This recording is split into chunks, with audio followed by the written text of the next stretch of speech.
மலேசிய ஊழல் தடுப்பு ஆணையம் MACCயின் தலைமை ஆணையராக மீண்டும் ஓராண்டு காலத்திற்கு பதவியில் நீடிப்பதற்கு ஒப்புதல் அளித்த மாட்சிமை தங்கிய பேரரசர் சுல்தான் இப்ராஹிமிற்கு தான் ஸ்ரீ அசாம் பாக்கி நேற்று நன்றி தெரிவித்தார்.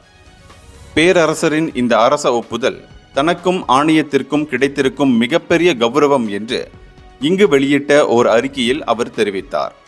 என் மீது வைக்கப்பட்டிருக்கும் நம்பிக்கையையும் எனக்கு முன் உள்ள கடமைகளையும் நான் முழுமையாக அறிந்திருக்கிறேன்.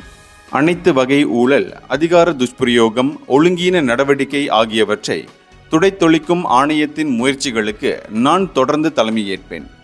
இதன் வழி ஒரு வளர்ச்சிமிக்க, நியாயமான, சுபிட்சமான நாட்டை உருவாக்குவது உறுதி செய்யப்படும் என்று அவர் கூறினார்.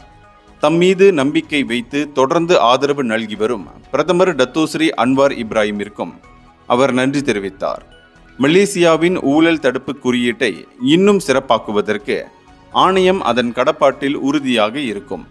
இதன் வழி நாட்டின் கௌரவத்தை அனைத்துலக ரீதியில் அதிகரிக்கச் செய்வதற்கும் MACC பாடுபடும்.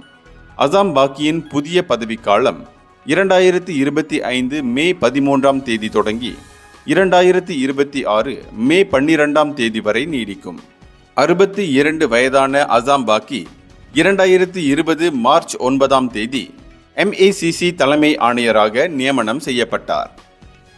இந்தியர்களின் இதய குரல் மக்களோசை.